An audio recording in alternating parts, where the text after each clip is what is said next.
Sahabat YouTube, dimanapun Anda berada, berjumpa kembali dengan saya, Walnek, di WSJ Channel. Kita sampai di volume yang ke-97, di mana pada volume 97 ini saya ingin berbagi tips kepada mahasiswa-mahasiswa baru yang baru saja diterima di perguruan tinggi negeri di seluruh Indonesia. Bagaimana caranya menyesuaikan ritme kehidupan dan belajar dalam pandemi COVID yang belajar secara daring atau secara online ini. Saya ingin memberikan 3 tips supaya Anda tidak lost konteks, tidak lost konten, dan tidak lost momentum. Karena belajar secara online betul-betul menuntut kreativitas, betul-betul menuntut kedisiplinan dan keteguhan hati.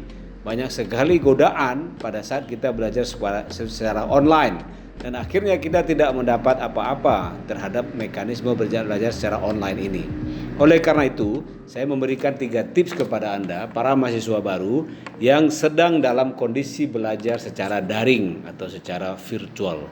Tips yang pertama dari saya, jangan sampai Anda absen dalam belajar secara online ini. Karena faktor kehadiran adalah komponen yang sangat besar dalam konteks belajar secara online.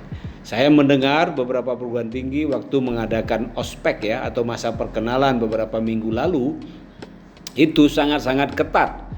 BEM-nya mengelola sangat ketat. Anda ingin meninggalkan ruangan, mematikan video, setiap 5 menit ada absen. Saya pernah mendengar itu cerita dari beberapa perwakilan BEM.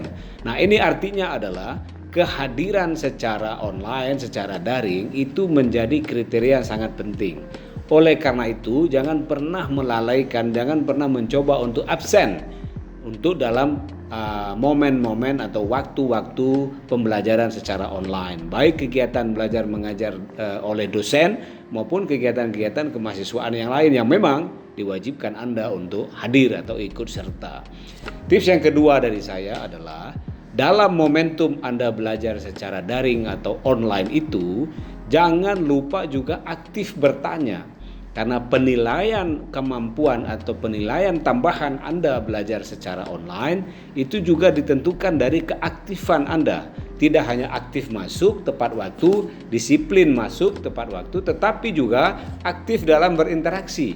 Jadi bertanya melalui ruang chat kah atau melalui live untuk bertanya secara langsung face to face dalam konteks daring dalam konteks online.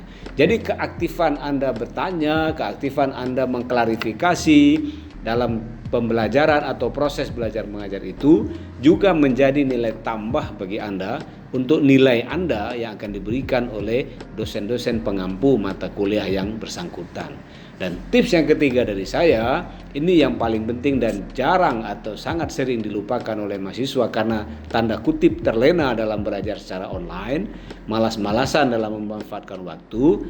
Hendaknya waktu-waktu luang yang sangat banyak itu Anda pakai untuk membaca buku-buku referensi tentang mata kuliah itu.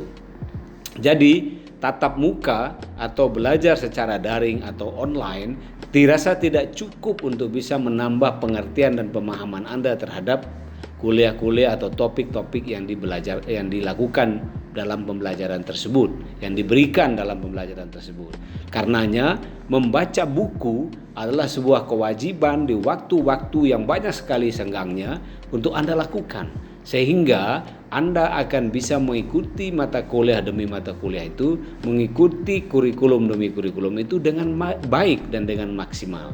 Kalau perlu, mata kuliah atau bahan ajar yang akan datang minggu depan itu sudah Anda baca terlebih dahulu, sehingga Anda punya bahan untuk bertanya, untuk mengkonfirmasi, dan untuk mengelaborasi diskusi-diskusi tentang mata kuliah yang sedang dipelajari itu. Oleh karena itu, kuncinya keaktifan dan kreativitas Anda dalam hadir, dalam bertanya, dan dalam membaca buku-buku referensi itu adalah kunci sukses Anda untuk mendapatkan nilai terbaik dalam pembelajaran secara online. Ingat, ketika Anda tingkat 1, ketika Anda semester 1, pelajaran-pelajaran yang diajarkan adalah level yang paling basic, yang paling bawah.